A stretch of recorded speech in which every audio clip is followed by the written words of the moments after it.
Hi everyone. Let's get right into it. Okay, what do you make of this?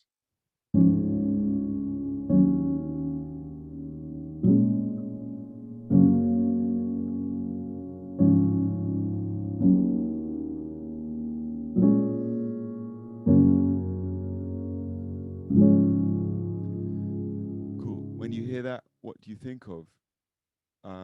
You might think of chords. You might think of a song. You might think of the major scale. You might think of the key of D flat, or you might think of the song "Misinterpretation" by the band Giant Rooks. That's a band that I discovered yesterday. One of my students did a thing which lots of my students do, which is at the end of a class said, "Hey, what do you think of this? What's your opinion about this?" And I listened to this track. It's the first one that came up on their YouTube channel, which I can show you here. So this track here, you can see on the screen there, Misinterpretations. Um, and I listened to it and I was like, cool, yeah, no, I'm straight on board with that. I like it. And then I explained to the student what I like about it. And what I like is the fact that it's got really, really slammed drums with some really interesting things in it. Uh, and it uses the major scale. Um, well, to not put too fine a point on it, it uses the major scale in a way which I like to try and teach it. It sounds good to me, and I like it. It's just kind of good. So this is like a pop record that just sounds really great. You can obviously see that. You know, this band are young. You know, the numbers looking pretty solid. For those of you that are interested in those kind of things, and so part of this video is like how to, you know, I suppose how to get the job done in terms of how to become a pro band, or you know, how do you get 47.7 thousand subscribers?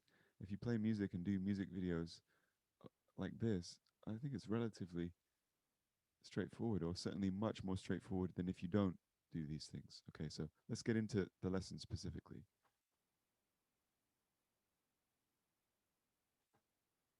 Okay, so the chords, D flat major. There's one tutorial on YouTube of this song, which is on guitar, which describes it as C sharp major. Um, I, I wouldn't go there. Later in that video, it's like, oh, well, you know, let's call it A sharp minor or B flat minor when they're talking about a chord. More on that. But this song is in D flat major.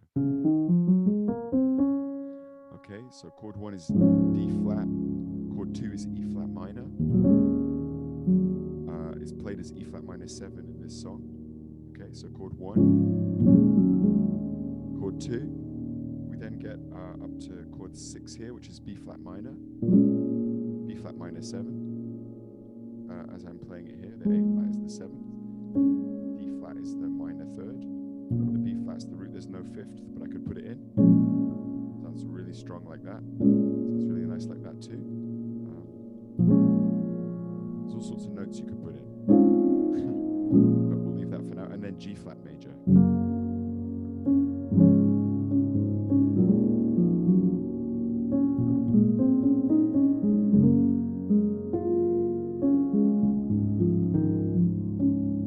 Okay, and that's what's going on there. Now the drums are really cool. They sound kind of big.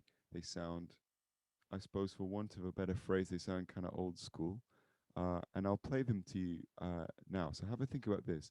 You know, do you have a beat that's really, really strong, and that you can kind of bounce to or dance to, or at least nod your head to? But this track, when you listen to it after this video, which I would recommend doing, is cool. But have a listen to the drums. I'll play it. Okay, so it's gonna be hard to do actually with the latency via Zoom. Let's have a go.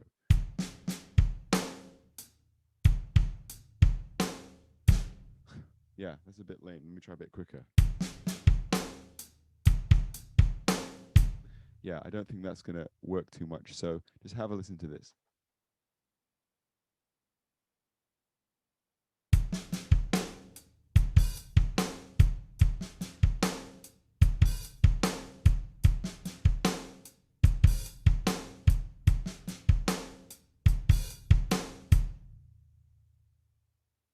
All right, so that gives you some kind of rough idea of how the drum pattern is working there.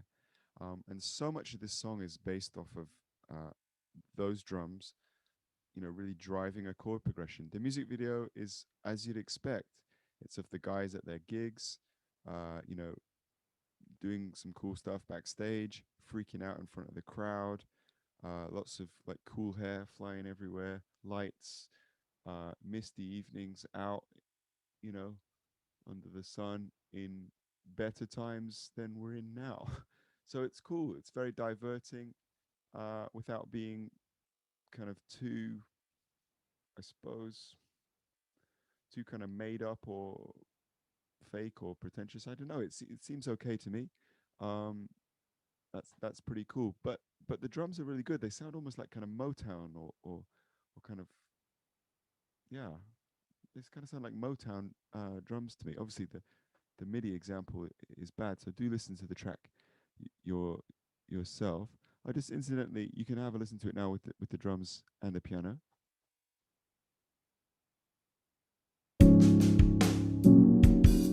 Sounds a bit like this.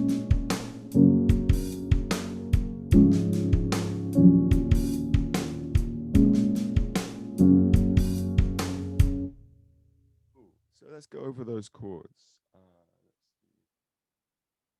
This. Sorry, always get hassle for like my vocal volume on these videos. Oh, don't go off the mic. Oh, your vocals are too low.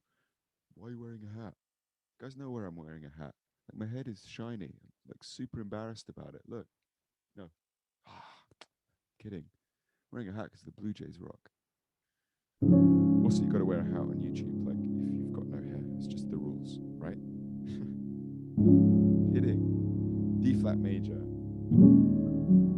E flat minor 7, B flat minor 7, and then G flat major. And then we get another section which is E flat minor to D flat. The kind of link section, or I suppose, I don't know what this is called, like a pre-chorus, is really long in this song.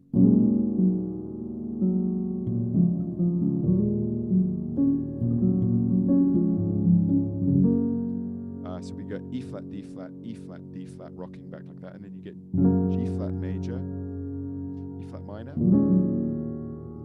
B flat minor, 7, and then E flat again, G flat, B flat, minor, sorry, yikes, D flat passing note, which references the beginning of that kind of link section or pre-chorus to E flat minor, and you hold on there for 2 bars or so. And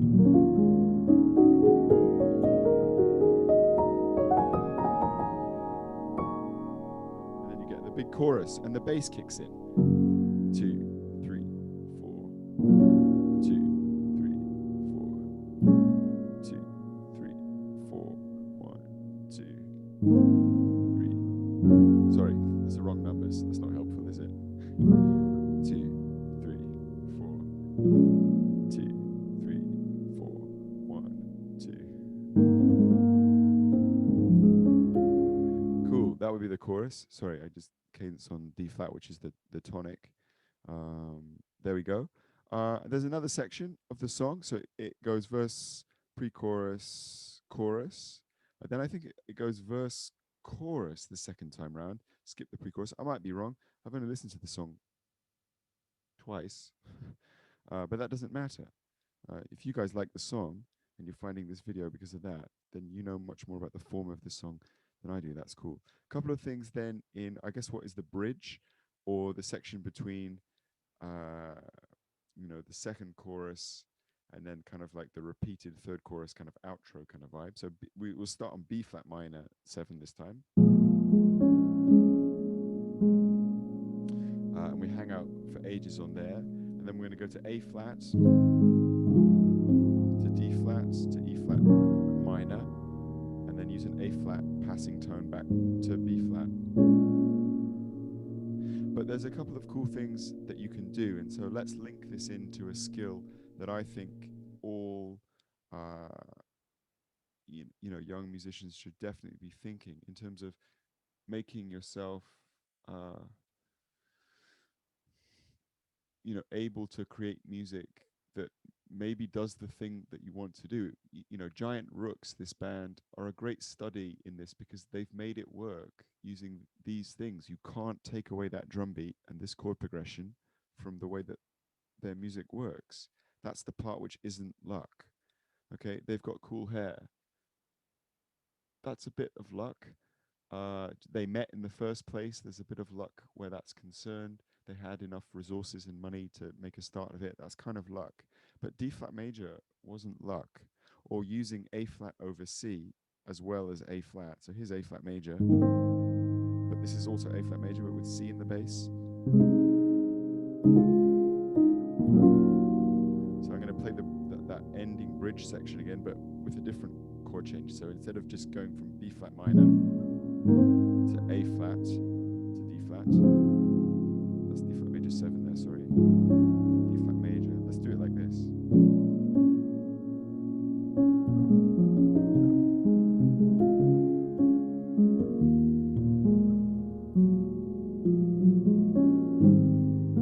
Sorry, excuse the G in that A flat major, that's a bad force of habit.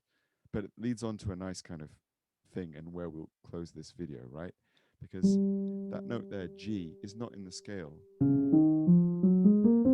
of D flat major. So why, when I played that, did it sound different? Not necessarily wrong, but different, okay? So G natural is the sharpened fourth of D flat.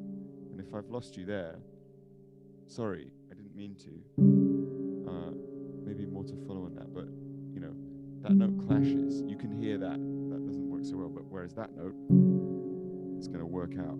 So can I play the A flat major, but with a G flat in it? Oh yeah, for sure.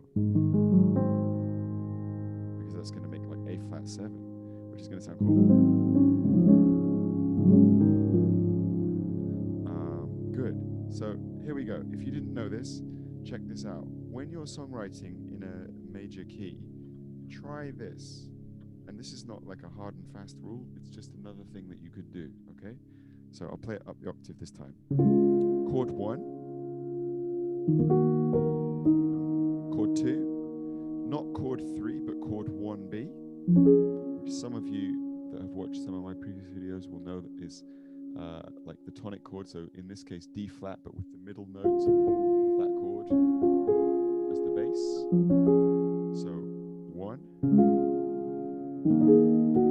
2, 1B, 4, 5, 6, and then 5B, or the 5 chord, which is A flat, but with the third of the chord, which is C, in the bass.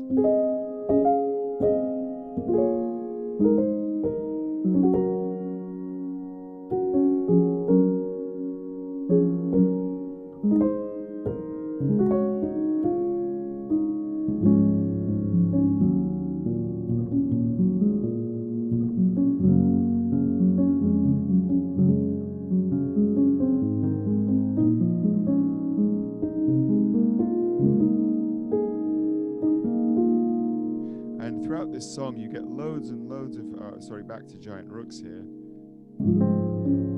You get loads and loads of really cool stuff. So great guitar lines coming in, heavy, big sounds, all using different notes from this D flat major scale. So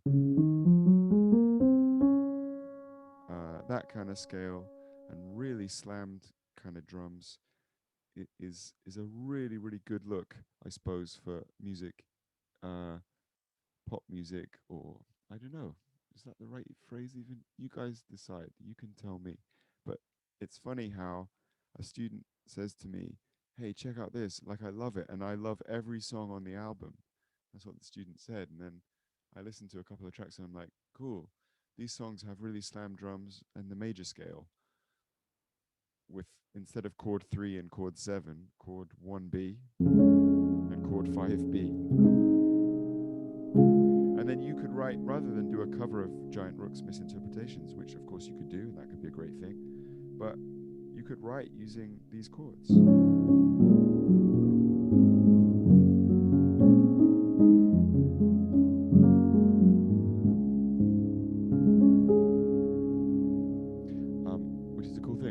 Okay, so let's see. Um, let's see how giant rooks get on in the future, and good luck to them. Good luck to everyone.